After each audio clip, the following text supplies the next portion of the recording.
দেখি ঠিক আছে ঠিক আছে, এইটা দিয়ে দিন। কেমন? আর একটু দেখি। হ্যাঁ ঠিক আছে, এটা ঠিক হয়েছে।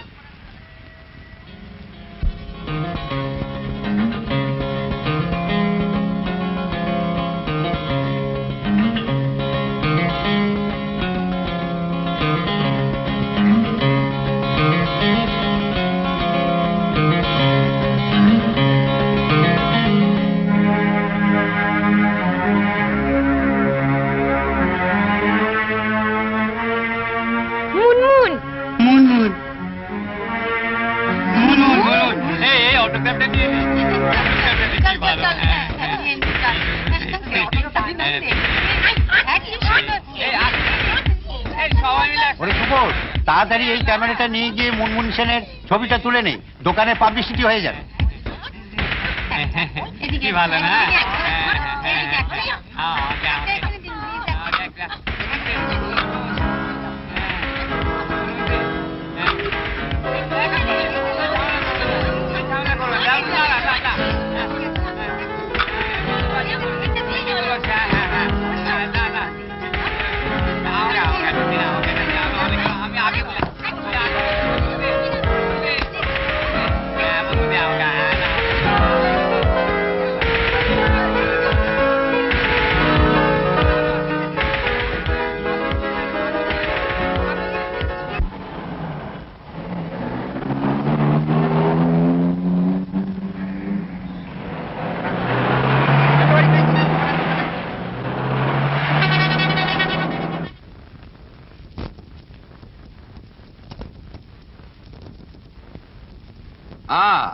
Really excellent collection, huh?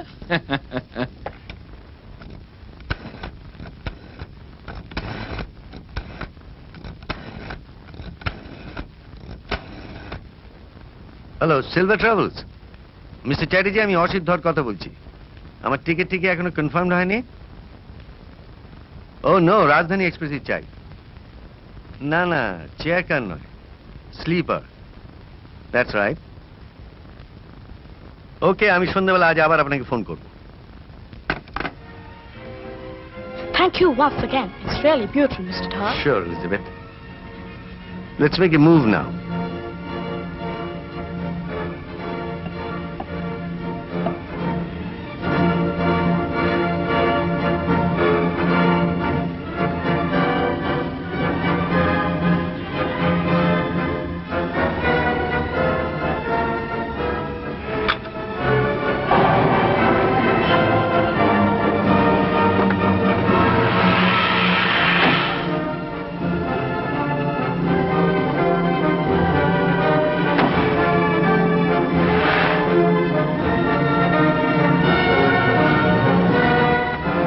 Country boat you wanted to ride?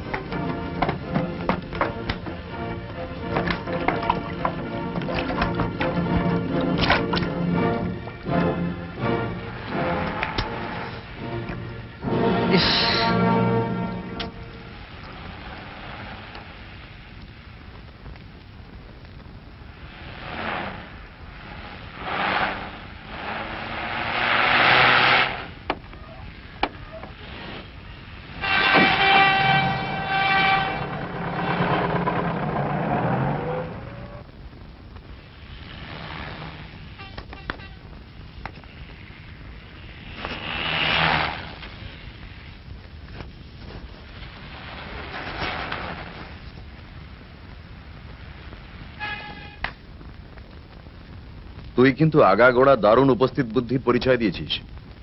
কোনো পেশাদার গোয়েন্দাও এত ভালোভাবে কাজটা করতে পারত না।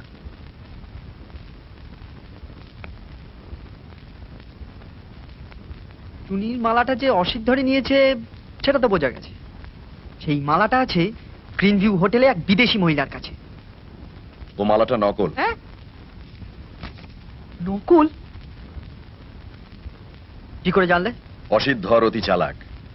ও জানতো ওকে ফলো করা হবে, তাই আগাগোড়া তোর সঙ্গে মজা করেছে। বউবাজারে গয়নার দোকানে খোঁজ নিয়ে জানা গেছে সেখানে ও কয়েকটা আংটি নিয়ে দর করছিল, আর ব্যাংকে কোনো টাকা কিংবা চেক জমা করেনি, শুধু 2000 টাকা তুলেছে। এত সব জানলে কি করে? সাদা রঙের অ্যাম্বাসেডর গাড়িটা দেখিসনি? হ্যাঁ দেখেছি। ওটা কাদের গাড়ি? পুলিশের গাড়ি। আমি তো ভেবেছিলাম গুন্ডাদের। সানগ্লাস পরা লোকগুলোকে তো আমার গুন্ডা মনে হয়েছিল। অনেক সময় গুন্ডা আর সাধারণ পুলিশের চেহারায় তফাৎ বোঝা যায় না। সাদা গাড়িতে সাদা পোশাকের পুলিশ ছিল। পুলিশ ছিল? তাহলে কাকাবাবু তুমি আমাকে পাঠালে কেন? পুলিশ যে যাবে সে তো আগে জানতাম না। অমিয় বলেছিল অসিতের ব্যাপারে কোনো সাহায্য করতে পারবে না, তবুও সে গোয়েন্দা দপ্তরে বলে অসিতের পেছনে লোক পাঠিয়েছিল। আমি পরে জেনেছি তোর যাতে কোনো বিপদ না হয় সেদিকেও নজর রেখেছিল পুলিশ। যাই হোক, তুই যেমন ভাবে দেখেছিস তেমন ভাবে তো আর পুলিশ দেখতে পারে না। তুই তো একজন পাকা ডিটেকটিভের মতো কাজ করেছিস। পুলিশ তো এতগুলো ছবি তোলেনি। টুনির মালাটা নকল? আমি নিজে মেয়েটির সঙ্গে গ্রিন ভিউ হোটেলে গিয়ে দেখা করে এসেছি। মেয়েটির নাম এলিজাবেথ হেববার্ন, আমেরিকান সিটিজেন। এখন যাবে লন্ডনে। অসিতের সঙ্গে ওর পরিচয় লন্ডনেই হয়। ও কলকাতা দেখতে এসেছে। অসিত মেয়েটিকে যে মালাটি উপহার দিয়েছে সেটা চুনি তো নয়, আসল পাথরও নয়, ঝুটো। তোকে ঠকাবার জন্যই অসিত ধর অমন ভাবে দেখিয়ে দেখিয়ে মালাটা ওকে দিয়েছে। তাহলে অসিত ধর বীরভূমের সেই পুরনো বাড়ি থেকে কি চুরি করেছে?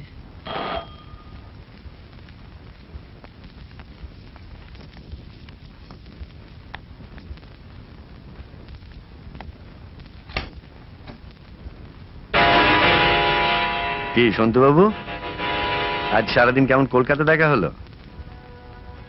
মাঝে মাঝে ঘুরে ঘুরে শহরটা দেখে নেওয়া ভালো। কি ভেতরে আসতে বলবেন না? হ্যাঁ আসুন আসুন। ভেরি ব্রাইট বয়। নমস্কার মিস্টার রায়চৌধুরী। নমস্কার, বসো। সন্তু, তুমিও এসে বসো এখানে।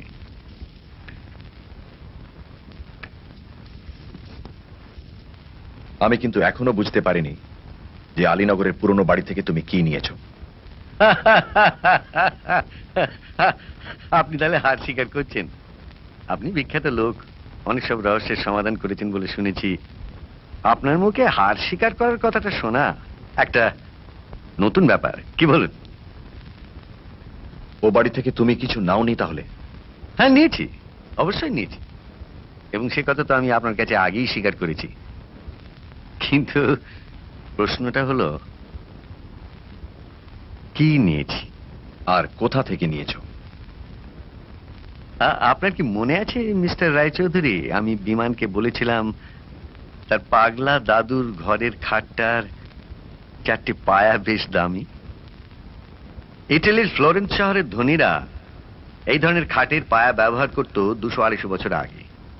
ওই খাটের পায়াগুলোর মাঝখান থেকে খোলা যায়, ভেতরে গর্ত থাকে। সেই গর্তে গৃহকর্তারা তাদের দামি দামি জিনিস লুকিয়ে রাখত। নবাবের দেয়া চুনির মালাটালা একদম বাজে কথা। হিরে জহরত নিয়ে যারা কারবার করে তারা গত 50 বছরের মধ্যেও ওরকম কোনো চুনির মালার কথা শোনেনি। আমার ধারণা নবাব সিরাজউদ্দৌলা যদি সেরকম কোনো মালা দিয়েও থাকেন তাহলে সেটা ওই বাড়ির কোনো পূর্বপুরুষ 50-60 বছর আগেই বিক্রি করে দিয়েছেন। হ্যাঁ, আমারও তাই মনে হয়। অমন একটা মালা ও বাড়ির দুঃসম্পর্কের আত্মীয় এক পাগলের ঘরে থাকা সম্ভব নয়। খাটের ওই পায়াগুলো দেখেই আমার সন্দেহ হয়েছিল ওর মধ্যে কিছু লুকোনো থাকতে পারে। এখন খাটটা তো ভারী, তুলে পায়াগুলো ভালো করে দেখতে গেলে খানিকটা সময়ের দরকার।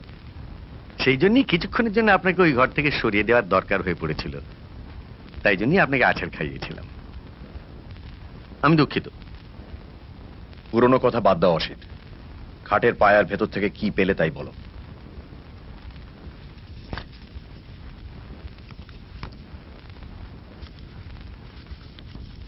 ধুলো জমে গেলেও এগুলো সোনার। এক একটার ওজন কম করে 4 ভরি হবে, আর প্রত্যেকটা ক্রুসিফিক্সের পেছনে সেন্ট